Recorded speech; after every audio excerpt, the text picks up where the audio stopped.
You're listening to Civic Media. You can tune into any of our live shows on any radio station across the state with the Civic Media app. Find us in your phone's app store and listen anytime, anywhere.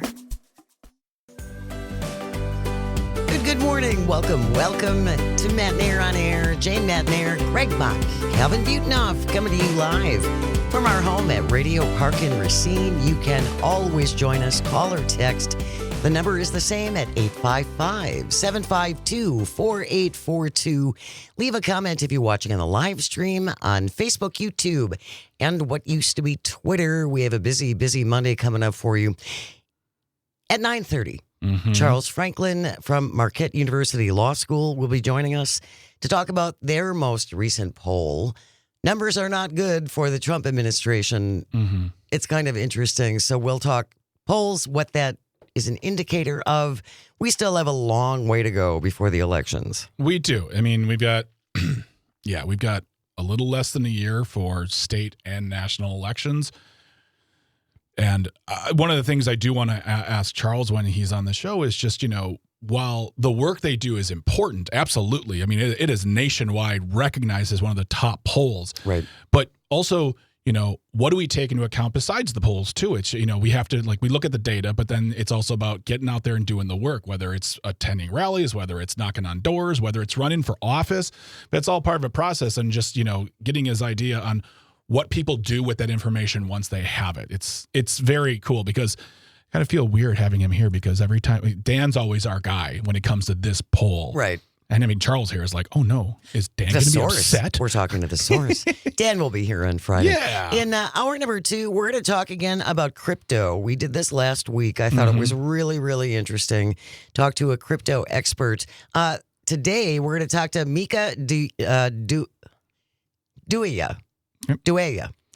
Mika Dueya is the head of civilian investigations and a founding member of Zero Shadow, which is a leading crypto incident response firm. So this company basically deals with companies to prevent nefarious things from happening when you're dealing with crypto. And I think also to put a highlight on, there are crypto groups out there that are just trying to exist in the world of this is what we like, this is what we believe. We're not trying to take all your money. We're not trying to scam you.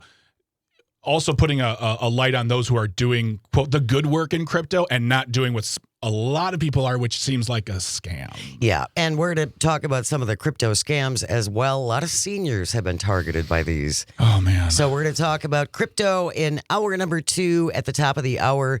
For the last half an hour for Audio Sorbet today, we're just going to do a weekend recap. Yeah.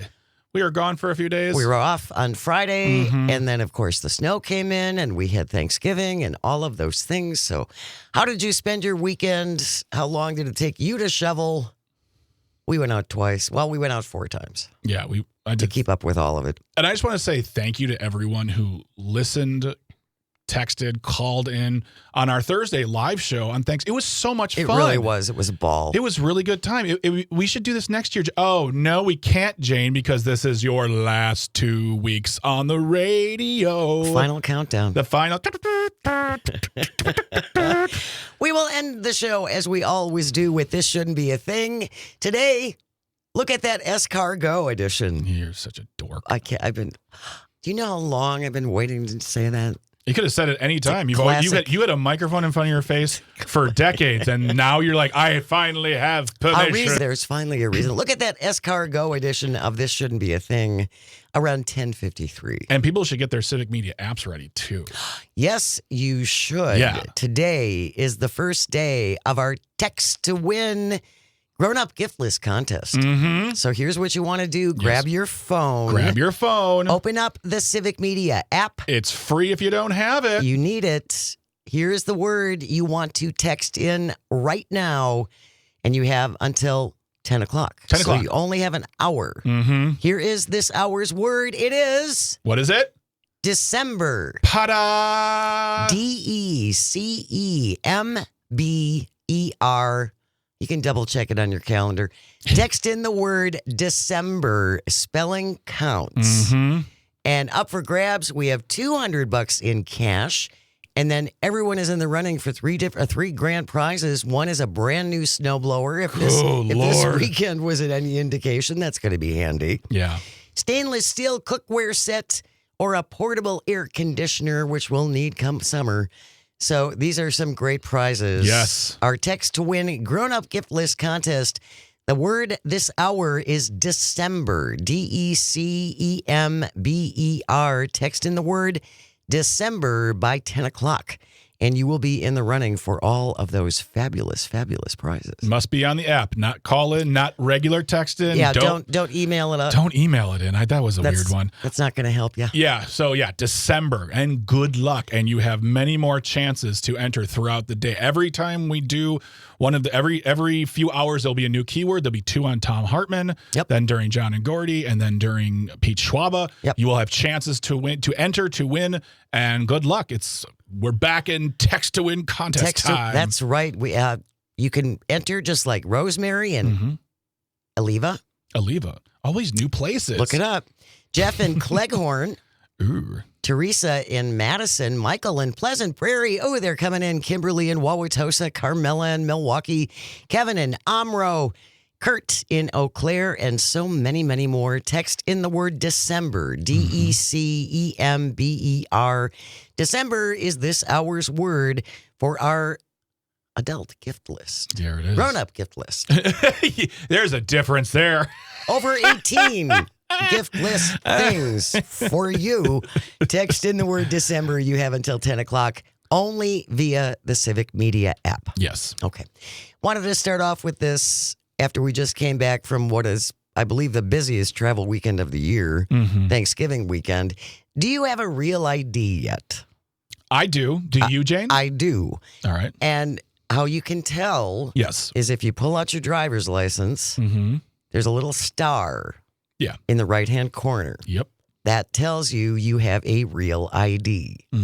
If you travel domestically, you want to have this. Earlier in the year, we talked about how I felt you needed to have one. Like it was going to be an all or nothing thing. There was a deadline, and if you didn't have it, it seemed like too bad, so sad. That they wouldn't let you fly. But I think they realized that even though this has been a 20-year project. Yeah, this has been in the works for a long time. And everyone was supposed to have it back in 2020, but then something happened in 2020. I can't remember what it was. It was the COVID, the global pandemic. Oh, that's right. That happened. That was a real thing that happened. They were giving leeway, and they leewayed it all the way to this year. It was 2021, then 2022, then they said 2025.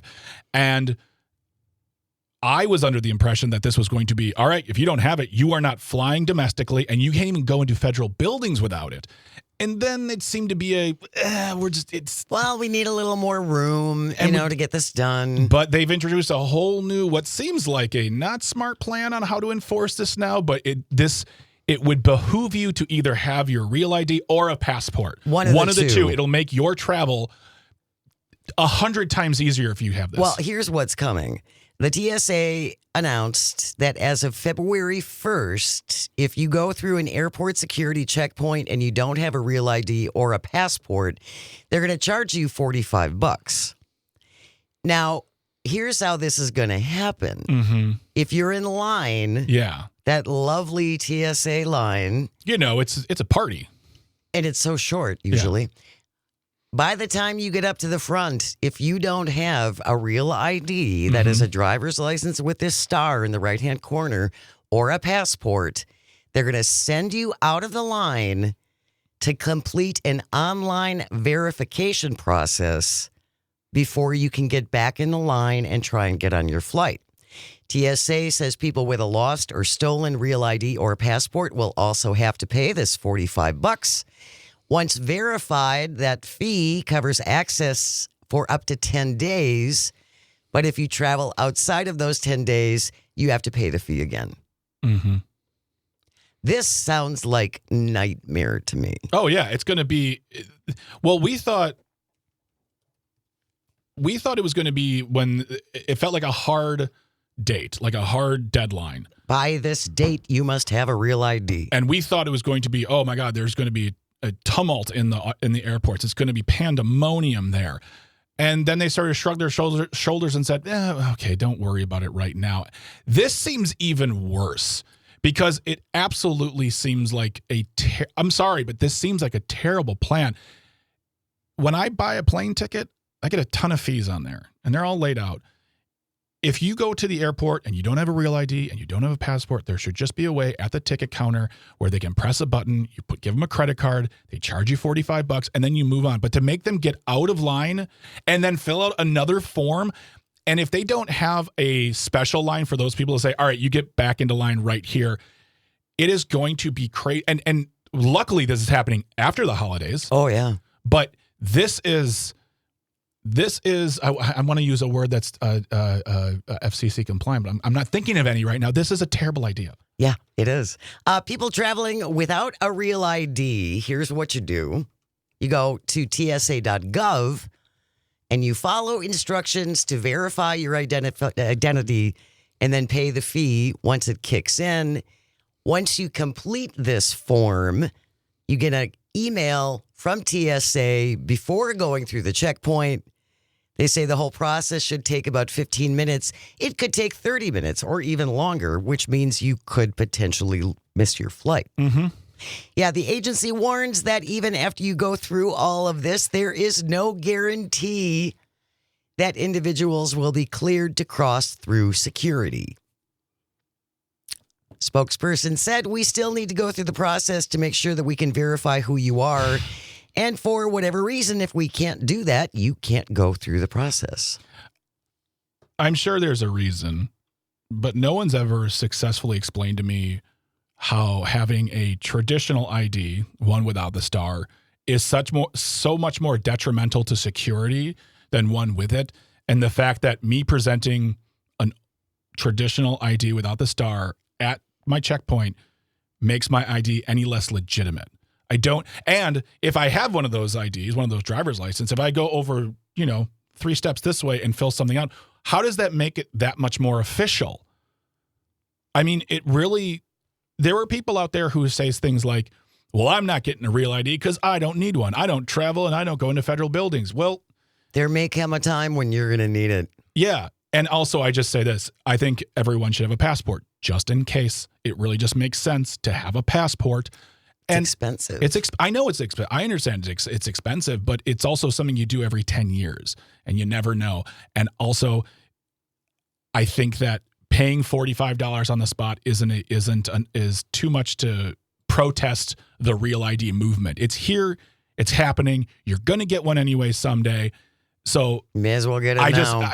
None of this makes sense, including the Real ID itself. It doesn't make sense to me. Well, and the fact that they can continue to charge you this $45 if you travel outside this 10-day period once you get this special thing. Yeah, you want to get a Real ID. Yeah. And avoid this impending nightmare. Yeah, it's going to be nothing but inconvenience for you. It's not going to be I'm going to say the first 6 months are not going to go well. When we return, we're going to talk about Ozempic and weight loss drugs and the state role in helping us pay for them. That's all on the way. Stay close. You're listening to Matt Nair on Air on the Civic Media Radio Network. You're listening to Civic Media. Stay up to date on the latest news and information for your local community and Wisconsin by signing up for our free email newsletter. Visit civicmedia.us/email to get started. Good morning and welcome back to Matt Nair on Air. Jane Matt Nair, Greg Bach, our resident young person Calvin on the board, coming to you from our home at Radio Park in Racine. Join us.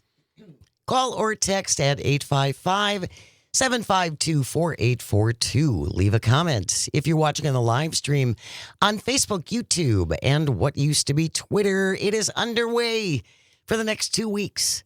Our statewide text to win grown-up gift list contest. Mm-hmm. Open up your phone. Yes. Open up the Civic Media app. Yep. Pick your favorite station, WAUK. Yeah. Text in the word December, DECEMBER. Text in the word December. You have until 10 o'clock to text that in. You are in the running then for $200 in cash and one of 3 grand prizes. Brand new snowblower, a stainless steel cookware set, portable air conditioner, all very nice. Yes. That $200 is going to come in handy. Yeah, you can get a passport with it. December is the word, December. Text in the word December. Your next chance coming up with Tom Hartman during the Tom Hartman Show in the 11 o'clock hour. So stick around for that.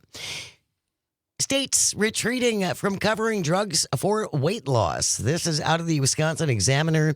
Shalina Shetalani has the byline. Some states are rethinking coverage of these GLP-1 drugs for weight loss as budgets tighten and Medicaid programs brace for cuts, including in Trump's big, beautiful billionaire bill.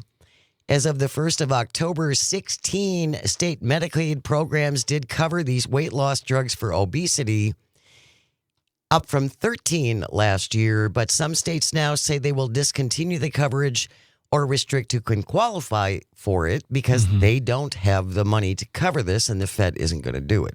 And things like, I mean, Ozempic specifically, I know is a drug that's been used for diabetes. And I have heard, and I believe one of our live stream listeners even commented a few weeks ago saying because of the high demand of it, they can't get it for their diabetes. Right. And they're not trying to lose weight. They're trying to treat an illness that they have that won't go away. And I'm not saying you shouldn't use Ozempic to lose weight, but it feels like in the past, what I would say like 12 to 18 months, everyone can get it. Like it used to be like when Ozempic came out for weight loss, it was very specific because it was also not really well covered by insurance, therefore very, very expensive. And then Donald Trump came through and said, we're going to make it cheap. And then even with the cheapness, it'll get more available, which means states will still have to cover, but people with diabetes might not be able to get it. Well, and that can kill them. Yes. Not having your insulin when you're a diabetic can kill you. Many doctors and patient advocates say these weight loss drugs do save money in the long run by reducing obesity-related diseases like heart disease and diabetes. A lot of states, though, have concluded they just can't afford it. Yeah. North Carolina Medicaid ended its coverage last month because of shortfalls in state money. California, New Hampshire, South Carolina ending coverage on the 1st of the year. Next year, Michigan Medicaid will limit coverage to those who are morbidly obese. Pennsylvania, Rhode Island, and Wisconsin also considering new restrictions. Yeah. And also just as a really quick thing, Ozempic is not insulin. It's a drug that people use on top of their insulin and their regular usage. So that's just someone made a comment before, and I want to clarify that. But I think I don't know how to frame it in the sense of say I don't want people to not be able to lose weight, and if they truly need a medical option, then okay, talk to your doctor, whether it's lap band surgery, whether it is Ozempic or some other drug that can do that. But having a plan, I also just know people who take Ozempic or something like it who just use that. They use the drug. Right. They don't exercise. They haven't really changed their eating too much. Of course, it's an appetite suppressant, so they eat less. Right. But if you're going to enter into such an expensive process, it's good to have a plan. It's good to have a weight loss journey plan if that's what you truly want to do. And Ozempic should be available for people who truly need it. On top of that list, people with diabetes. One expert says this likely reflects recent state budget challenges and the significant costs associated with covering these types of drugs.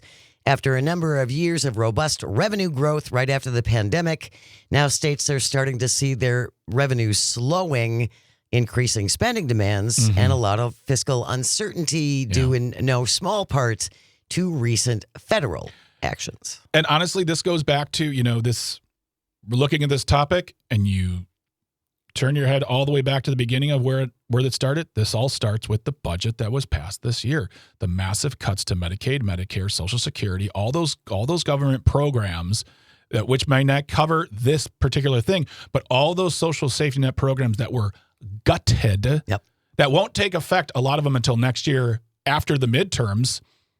Convenient. That is why we're facing these hard choices by states, and it's red states and blue states and whatever you want to call them that are making these choices because they just don't have the money, and the federal government isn't going to pony up anything. If they're not giving money to FEMA, they're not giving money for this. In April, the Trump administration scrapped a Biden-era measure that would have required state Medicaid programs to pay for some of these drugs. Of course, Donald Trump says he's been negotiating with drug companies and they've reduced costs 700, 800, 1,000%. Yeah. So apparently all you have to do is go to your local pharmacy and they'll give you money. Yeah. And so far, I mean, I'm pretty much on the social media and news sites. I haven't seen anyone saying, hey, I got That's my not Ozempic working? and a check. No, not so far. No, not having. If you have gotten a check, if you please got let us know. if you got your meds and a big check, please let us know. 855-752-4842. 855-75-CIVIC. We have news coming up next, and then when we return, Charles Franklin will be here from the Marquette University Law School. Stay close. You are listening to Matt and Air on Air on the Civic Media Radio Network. Good morning and welcome back to Matt and Air on Air. Jane Matt and Air, Greg Bach, Sweet Calby on the board, coming to you from our studio at Radio Park in Racine. You can always join us, call or text. The number is the same, 855-752-4842. Leave a comment if you're watching on the live stream on Facebook, YouTube, and what used to be Twitter. Before we get to our next guest, just a reminder, we are in the midst of our grown-up gift list text to win contest. You can pick up $200 in cash. That's our daily prize. $3,000 prize is a brand new snowblower, stainless steel cookware set, a portable air conditioner. Multiple chances to enter. The word to text in right now via the Civic Media app before 10 o'clock is December. DECEMBER. If you haven't yet, text in the word December via the Civic Media app. And then be listening in the 11 o'clock hour with Tom Hartman for your next keyword and your next chance to enter. Joining us, we are delighted. He is a nationally recognized government scholar and pollster. Charles Franklin has been director of the Marquette Law School poll since it began in 2012, led the law school poll during the highly scrutinized 2012 election cycle. Charles Franklin, good morning. Thank you so much for joining us. Good morning. Good to be here. Happy to have you with us. Lots to break down. You did a poll last month, and were you surprised by some of the results of this? Are you ever surprised, Charles? Because you do these so often. I'm wondering if anything ever makes you go back and go, wow, I wasn't expecting that. I can be surprised by some things. You know, I think you do this for a while and you kind of expect certain things to be true. The Democratic advantage in the congressional vote looking ahead, that's only 11 months from tomorrow. So time's ticking down. Democrats have about a 5-point advantage over Republicans among all registered voters. But when you look at likely voters, that goes up to a 9-point advantage.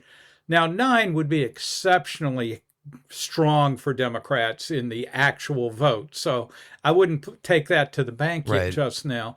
But it is showing that the country is leaning Democratic for Congress and that Democrats are more likely to vote than Republicans are. That's why among likely voters, the Democratic margin gets bigger. It's because Democrats are turning out at about an 8% greater rate than Republicans are. Again, we're talking about, at the time this poll was done in mid-November, a couple of weeks ago, 12 months away. So these are just indicators of where the public is right now, not a forecast for where the vote will ultimately end up. Yeah. That said, just as we saw in the November elections in New Jersey and Virginia, Democrats are in a pretty good position right now. Well, so that was a little surprising. The margin there was a little surprising. Yeah, especially because of the numbers we were hearing about the popularity of the Democratic Party was somewhere close to syphilis. I mean, it wasn't good. Yeah, no, you nailed it on that one. And that's absolutely right. And still, even in this poll, Republicans are seen a little more positively than Democrats are. This poll was done during the shutdown. almost all of the interviews were finished before the Senate voted to end the shutdown, and it was completely finished before the House voted to end the shutdown. So think of this within the context of the shutdown. Sure. Democrats got a significant boost in popularity between our September poll and this November poll. Republicans came down just a couple of points. But here's the thing that's lurking behind that unpopularity of the Democrats. Among Republicans, 80% approve of the job Republicans are doing in Congress, but among Democrats, it's just 53% in September. Barely half of Democrats approving of their party. Now, during the shutdown, that went up to 64% approval among Democrats. So the difference between Republicans' overall approval and Democrats' overall approval is largely because Democrats have been so disappointed in their party, finding it not resisting Trump in the way that they would like it to. But here's the kicker. You look at those Democrats who are negative towards their own party, and they are voting 94% for Democratic congressional candidates. Those happy with the party voting 95% for their Democratic candidates. And so this disappointment with the party is easy to interpret as turning away from the party. But when it comes to electoral support, those unhappy Democrats are just as strong voting for Democrats in the fall as the happy Democrats are. I got to say happy Democrats. I'm real pleased at working that in. I rarely meet happy Democrats lately. The going back to what you were saying as far as like, you know, where the Democrats were a year ago today, which was a lot of postmortems of what went wrong and how did we lose the message. A lot of actually things we hear Republicans doing after they lose elections. In that, you know, in this 11 months between. It's actually almost 13 months between the election and now. When you do those polls, Charles, and you see numbers like this go up for Democrats, do you see then, you know, from the reaction from the party or reaction from social media, people like, all right, we're back. We're doing better. Is there something in you as a person who runs these polls that says, it's the numbers, it's fine, but don't, like, you're not winning anything. There's no votes yet. I feel like people can look at poll numbers and just say, we're back. We're good. We're good. Okay, cool. I can go back to whatever I'm doing, but it's just an indicator. It doesn't mean any elections will be won. How do you deal with people who say that to you? Yeah, well, I say, now hold off. Basically what you say. Look, this is true of both parties. When we hear good news for our party, we grasp onto that.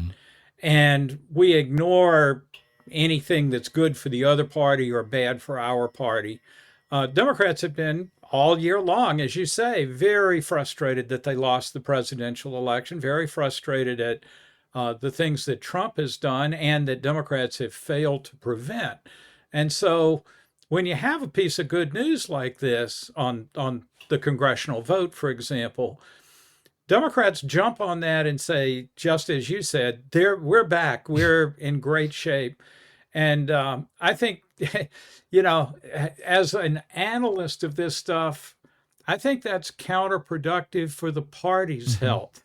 What you want is a kind of sober, cold-eyed view of things. And that sober view is things are better for the Democrats now than they have been for a while.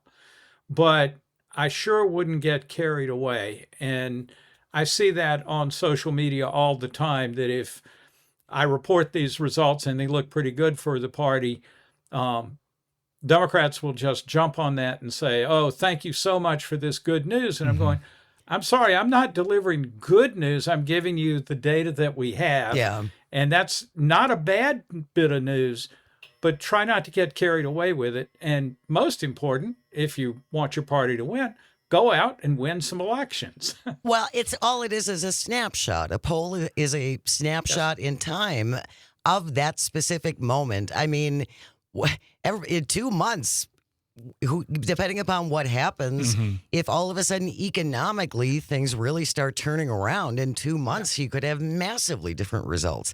If you're just joining us, Charles Franklin is here from the Marquette University Law School, and we're talking about the law school poll, one of the most highly respected in the country. They had a new poll that came out last month that we wanted to kick around. Something that jumped out at me here, Charles, is that most people have negative views of both parties. We just don't like anybody.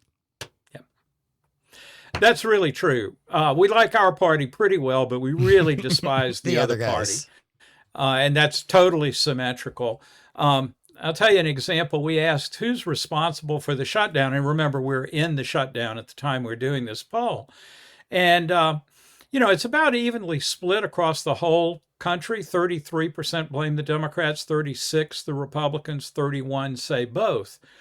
But among Republicans, 67 blame the Democrats, just 7 say their own party did anything wrong. Among Democrats, 72% blame the Republicans, just 5% think their party did wrong. But among the all-sane independents, 75% blame both parties. And I think what you're seeing there is the divide, more or less even divide on who's responsible. But when you have a dog in this fight, you're rooting hard for that dog and blaming the other party. The independents are a little bit more distant, and they're really unhappy with both parties. One of the things in this poll that it seems most of us agree upon are extending the tax credits for health insurance, these ACA subsidies. 70% want to see those continue. That's a massive reversal from what the Trump administration is saying. It is, and this is going to be a big problem for Republicans as they try to figure out what they're going to do about these credits. Among Republicans, it's the reverse. 30% want them extended, 70% want them to expire. But 68% of independents and, I'm sorry, I said that wrong. So many numbers. Sorry, I'm blanking. That's okay. Big majorities, let's call it that. There you Big go. majorities of independents and even bigger majorities of Democrats want them extended. But with Republicans, on balance, they would like to see them expire. This is a challenge within the GOP if you've got the president who's not behind extending them, or maybe he is. His position seems to change on that. But you also have a base of the party that is more willing to let them expire. You run a big risk in the fall when all those Democrats, but especially the independents, are upset about this. So, this along with inflation and the economy are things that are real warning signs for Republicans right now. And they're the things that voters say are most important to them. And as we are coming up on that moment when you're getting your bill for your health insurance, this issue is likely to really hit home this month. Well, and what concerns me, Charles, is that I have a feeling that among those Republicans who want to see the subsidies end are people who are on the Affordable Care Act, but they want to see the Obamacare subsidies go away. There is a difference there. You don't want to exaggerate this. This tax credit expiration is expected to hit about 20 million people. That's not a small number, No. but we're not talking about everybody. If your income is especially low, your tax credits probably won't change. It's the folks that make moderate to medium high incomes who have been really protected by the tax credits, and it's those folks that are going to be hit especially hard. But those are exactly the kind of folks that tend to vote and tend to make their opinions known to their elected officials. We're going to continue our conversation with Charles Franklin from the Marquette University Law School, and we're talking about the poll. Poll was done in November, kicking around some of those results. Stay with us. You are listening to Matt and Air on Air, coming to you across the Civic Media Radio Network. We will be right back. You're listening to Civic Media. Find the latest news, information, and archives of all your favorite shows on the Civic Media website, civicmedia.us. Good morning morning and welcome back to Matt Nair on Air. Jane Matt Nair, Greg Bach, Dr. Slide on the board, coming to you from our studio at Radio Park in Racine, where you can join us. Call or text at 855-752-4842. Leave a comment if you're watching on the live stream. Good morning live stream on Facebook, YouTube, and what used to be Twitter. You have about 7 minutes to grab your phone, open up the Civic Media app, pick your favorite station, WAUK. Text in the word December, DECEMBER. December is the word to text in for our grown-up gift list text to win contest. Up for grabs, $200, our daily prize. 3 grand prizes in the running: snowblower, stainless steel cookware set, portable air conditioner. But you can't win unless you enter. Text in the word December, DECEMBER. December is the word. You have until 10 o'clock. And then your next shot in the 11 o'clock hour with Tom Hartman. He will have a different keyword for you, so be listening for that. Right now, we are joined by Charles Franklin, who heads the Marquette University Law School poll. We are talking about the poll that they did in November. Charles, one thing that really jumped out for me at this is that, boy, neither party likes this mid-decade redistricting. Nobody, it's almost 70%.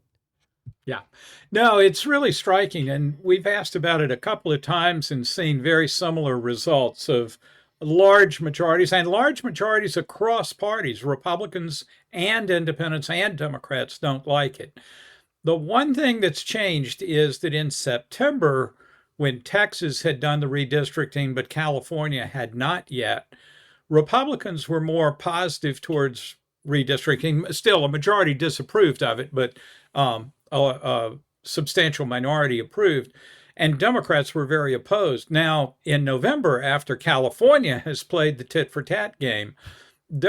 are a little less disapproving of redistricting, and Democrats are a little more approving of redistricting, Republicans a little less approving. So it does again come back to that whose ox is getting gored here. Yeah. But I don't want to hide the main result, which is across parties, people don't like this idea of redrawing the lines in the middle of the decade. Well, and I do want to point out the difference between what happened in Texas and what happened in California is Texas just did this. Governor Abbott essentially just instituted this. In California, they put it to the voters. Right. There is a difference there.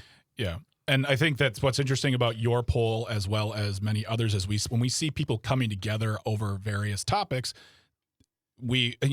for me, I want to shake these pieces of paper at our lawmakers and say, this is what we want, and this is what you're not doing. We have said yes to this. Yeah. You're saying no to whatever. But we now live in a very poll-heavy society. Every news network loves to bring up polls. I mean, from wherever. And that's kind of the problem, is they kind of can come from wherever. And you were diligent in this. You are respected throughout the country.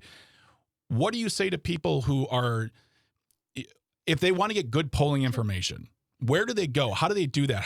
Who do they find people they can trust? It's awfully hard to do. I do it for a living, so it's sort of easy for me to say which ones are the ones I always look at, and which ones do I not pay so much attention to. I think in general, the polls that are done by major news media, whether it's the New York Times, the Washington Post, the Wall Street Journal, those all use very well-respected pollsters. The TV networks have good people doing their polling. That includes CNN's polls. And also, especially, I want to point out that Fox has an excellent polling team. A lot of Democrats think that's hard to believe, but the Fox pollsters are really first-rate. And if you look at similar questions across these different polls, you actually find they're telling you the same story. The percentages may differ a bit, but the qualitative story of whether we want redistricting or don't, or whether we, approve of this policy or that policy, those things line up remarkably well when you realize these polls are done by completely different organizations at different time schedules and so on. So as far as I'm concerned, I'm pretty happy with those. Now, that doesn't mean there aren't other good pollsters out there, but those are the ones that are most easy for voters, people, citizens, to find, with a little bit of searching. And it's just a good reminder too, Charles, that I mean, anybody can say that they're a polling company. I started Bill and Ted's Excellent Polling Company, and we interviewed 10 people. And so, but you do want to be careful. And your poll has been around for a long time. These publications that you mentioned, these pollsters have all been around for a long time with established histories. Be a little skeptical of some of the newer, again, Bill and Ted's Excellent Adventure poll results. I would not trust them. I wouldn't name your company that, Jane. It'd probably get sued. Oh, somebody would follow me. Are you kidding me? Someone would follow. Charles Franklin heads the Marquette University Law School poll. Thank you so very much for your time, Charles. Really, really appreciate it. Thank you. Have a great day. You as well. News is coming up next. Stay with us. You are listening to Matt and Air on Air. We're coming to you across the vast, statewide, countrywide. You can pick us up around the world. Text in December. On the Civic Media Radio Network. Yes, text in the word December, DECEMBER. You have approximately 90 seconds. Good luck. The national news cycle never stops, but it can be hard to find news about your local community. Civic Media is dedicated to providing quality local and state news coverage across Wisconsin. With the Civic Media app, you can get notifications about local stories that matter to you and your community. Find the free Civic Media app in your phone's app store and choose notifications from the menu to tell us what kind of news you want to hear about.